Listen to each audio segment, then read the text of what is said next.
ഇനി നമുക്ക് പഠിക്കാനുള്ളത് ഫിക്സഡ് വോൾട്ടേജ് റെഗുലേറ്റർ എന്നുള്ളത് നമ്മൾ കഴിഞ്ഞ സ്റ്റേജിൽ നമ്മൾ പഠിച്ചിട്ടുണ്ടായിരുന്നു. അത് ലീനിയർ റെഗുലേറ്റേഴ്സ് എന്ന് പറയുന്ന കാറ്റഗറിയിൽ പെടുന്നത്. അവയിൽ ഒരു 7/8 സീരീസിലെ ഒരു റെഗുലേറ്ററിന്റെ ഡയഗ്രാമാണ് നിങ്ങളുടെ മുമ്പിൽ വരച്ചിട്ടുള്ളത്. അപ്പോൾ ഇങ്ങനെ കണ്ടു കഴിഞ്ഞിട്ടുണ്ടെങ്കിൽ അവയുടെ 1, 2, 3 എന്ന് പറയുന്ന പിൻസ് ഐഡന്റിഫൈ ചെയ്തിട്ടുണ്ട്. Pin number 1 input, 2 ground, 3 output. പിന്നെ അതുപോലെ തന്നെ ഇത് പേരൊക്കെ ഇതിന്റെ സ്റ്റാർട്ട് ചെയ്യുന്നത് LM എന്നുള്ള രീതിക്കാണ്. 7/8 സീരീസ് എന്നാണ് ഇതിനെ പറയുക. 7805 അതുപോലെ 7/8ലാണ് എല്ലാതും സ്റ്റാർട്ട് ചെയ്ത് വരിക. അപ്പൊ ഇതില് പറയുകയാണെന്നുണ്ടെങ്കിൽ നമ്മൾ അൺറെഗുലേറ്റഡ് ആയിട്ടുള്ള ഇൻപുട്ട് പിൻ നമ്പർ 1 കൊടുത്ത് റെഗുലേറ്റഡ് ആയിട്ടുള്ള ഔട്ട്പുട്ട് നമ്മൾ പിൻ നമ്പർ 3 നമ്മൾ എടുക്കും. അപ്പൊ കറസ്പോണ്ടിങ് ICയുടെ പിൻ ഡയഗ്രാം അതുപോലെ തന്നെ അത് കണ്ടാൽ എങ്ങനെ ഇരിക്കും എന്നുള്ള ഷേപ്പൊക്കെ നമ്മുടെ മുമ്പിൽ ഈ പിക്ചറിൽ നമ്മൾ വരച്ചിട്ടിട്ടുണ്ട്. ഇനി കൂടുതലായിട്ട് നമ്മൾ നോക്കുകയാണെന്നുണ്ടെങ്കിൽ ഇത്തരം 3 ടെർമിനൽ ഫിക്സഡ് റെഗുലേറ്റേഴ്സ് ആയിട്ടുള്ള ICകൾ, അത് പോസിറ്റീവ് വോൾട്ടേജ് റെഗുലേറ്റേഴ്സും ഉണ്ട്, നെഗറ്റീവ് വോൾട്ടേജ് റെഗുലേറ്റേഴ്സും.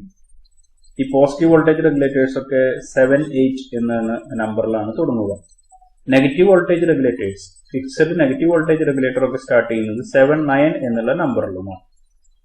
ഈ 7/8 അല്ലെങ്കിൽ 7/9 എന്നുള്ള നമ്പറിന് ശേഷം വരുന്ന ബാക്കി 2 നമ്പറുകളാണ് നമ്മുടെ ഔട്ട്പുട്ട് വോൾട്ടേജ് എത്രയാണെന്നുള്ളത് ഇൻഡിക്കേറ്റ് ചെയ്യുന്നത്.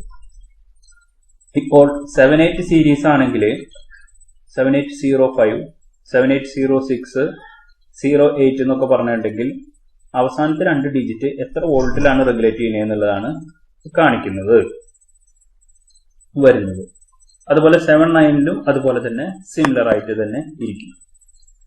ഇനി ഒരു 7805 എന്നുള്ള കോമൺ ആയിട്ട് നമ്മൾ ഉപയോഗിക്കുന്ന റെഗുലേറ്റർ എങ്ങനെയാണ് സർക്യൂട്ടിൽ അപ്ലൈ ചെയ്യുമ്പോൾ കണക്ട് ചെയ്യേണ്ടത് എന്നുള്ള ഒരു പിക്ചറാണ് നമ്മൾ ആദ്യം തന്നെ മുകളിൽ എഴുതിയിട്ടുള്ളത്.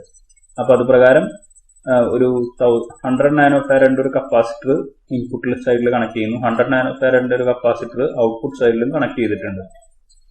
ഇതുപോലെ ഇൻപുട്ട് സൈഡിൽ നമ്മൾ മാക്സിമം അപ്ലൈ ചെയ്യാവുന്ന വോൾട്ടേജ് എന്ന് പറയുന്നത് ഒരു മിനിമം ഒരു 7.5 വോൾട്ട് വേണം, മാക്സിമം ഒരു 35 വോൾട്ട് ആണ് ICയിലേക്ക് അപ്ലൈ ചെയ്യാൻ പറ്റുക. അതിന്റെ ഇടയിലാണ് നമ്മുടെ റെഗുലേഷൻ നടക്കുക. റെഗുലേഷൻ 5 വോൾട്ട് ആയിരിക്കും നമുക്ക് ഔട്ട്പുട്ട് കിട്ടുക.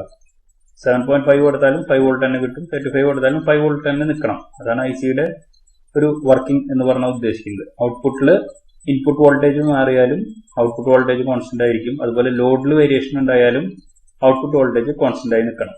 ഇനി ആ ഒരു 7805 എന്നുള്ളൊരു IC എങ്ങനെ ഒരു ബ്രിഡ്ജ് റെക്ടിഫയർ സർക്യൂട്ടിലേക്ക്, ഒരു പവർ സപ്ലൈയിലേക്ക് വെച്ച് കണക്ട് ചെയ്ത് എങ്ങനെ റെഗുലേറ്റഡ് പവർ സപ്ലൈ ഉണ്ടാക്കുന്നു എന്നുള്ളൊരു പിക്ചറാണ് നമ്മുടെ മുമ്പിൽ വരച്ചിരിക്കുന്നത്. അതായത് ജസ്റ്റ് ആ മുമ്പ് കാണിച്ച റെഗുലേറ്റർ വോൾട്ടേജ് സെക്ഷൻ അങ്ങനെ തന്നെ എടുത്ത് നമ്മൾ ഫിൽറ്ററിന്റെ സൈഡിൽ ആഡ് ചെയ്ത് കൊടുക്കുന്നു. ബാക്കി വർക്കിംഗ് ഒക്കെ നമ്മൾ മുമ്പ് പഠിച്ച ബ്രിഡ്ജ് റെക്ടിഫയറിന്റെ വർക്കിംഗ് പോലെയൊക്കെ തന്നെ ആണ് വരുന്നത്.